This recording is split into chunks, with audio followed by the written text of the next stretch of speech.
जिस देश में भगत सिंह, आजाद, राम प्रसाद बिस्मिल, सुखदेव और राजगुरु जैसे क्रांतिकारियों का जन्म हुआ, जिन्होंने अपनी जवानी को जवानी न समझकर खुद को देश सेवा में समर्पित कर देश को आजाद कराया, उसी देश का युवा वाईफाई और बेवफाई के चक्कर में बर्बाद है। कुछ इसमें बर्बाद हो चुके हैं तो कुछ बर्बाद होने के लिए लाइन में लगे हैं। भगत सिंह, जिन्होंने अपनी शादी को ठुकराकर चंद्रशेखर आजाद के साथ मिलकर स्वतंत्रता आंदोलन में भाग लिया। जिस देश का युवा ही डिप्रेशन में हो, उस देश का कभी भला नहीं हो सकता, क्योंकि युवा ही उस देश की सबसे बड़ी शक्ति होता है। वो युवा युवा नहीं होता जिसके खून में उबाल नहीं होता। देश की रक्षा नहीं कर सकते, कम से कम स्वयं की तो रक्षा कर सकते हो।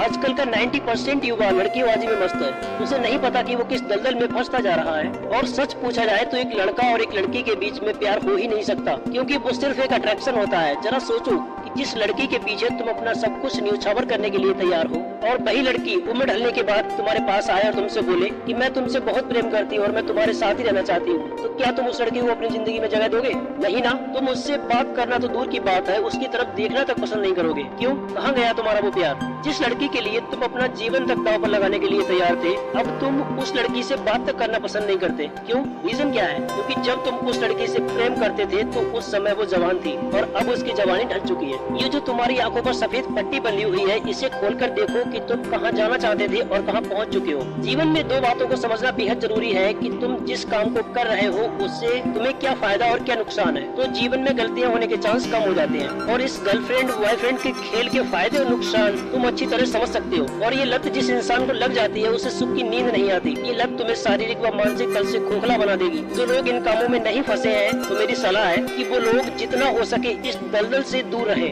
और जो ऑलरेडी फंस चुके हैं वो अगर जल्द ही इस दलदल से बाहर नहीं आए तो आगे चलकर उनकी हालत एक चूसे हुए आम की गुठली की तरह होने वाली है। इसका इफेक्ट प्रेजेंट में ही नहीं बल्कि फ्यूचर में भी पड़ने वाला है। जो लड़का शारीरिक व मानसिक तल से स्ट्रॉन्ग नहीं होगा तो उसे इस दुनिया में जीने का कोई हक नहीं। इन कामों में फंसने के बाद और तो और वो अपनी मैरिज लाइफ को भी एंजॉय नहीं कर सकता। आजकल 14-15 साल के लड़कों में भी ये ट्रेंड जारी है। बेटा, पहले ठीक से चलना सीखो। अभी तुम्हारी उम्र ही क्या है। इस टीन एज को यदि तुम संभाल ले गए तो आने वाला कल तुम्हारी मुट्ठी में होगा। इस समय को तुमने लड़कीबाजी में बर्बाद कर दिया तो ये समय तुम्हें बर्बाद कर देगा। तुम्हें बर्बाद होने से ब्रह्मा भी नहीं बचा सकता। लिख के ले लो। तुम्हें जरा भी अंदाजा नहीं है कि तुम जिस रास्ते पर जा रहे हो वो रास्ता तुम्हारे लिए कितना खतरनाक साबित होगा। अभी तुम इन बातों से अनजान हो, पहले इन बातों को समझो तो सही। जीवन एक युद्ध है और तुमने अभी अभी इस युद्ध के मैदान में एंटर किया है। कुछ चीजों को कुछ समय के लिए छोड़ दो, क्योंकि 22 से 25 साल की उम्र से नीचे प्रेम नहीं करना चाहिए। अब आपके मन में एक सवाल जरूर होगा कि क्या प्यार करना गलत है? बिल्कुल नहीं, लेकिन युद्ध के मैदान में प्रेम करोगे तो मारे जाओगे।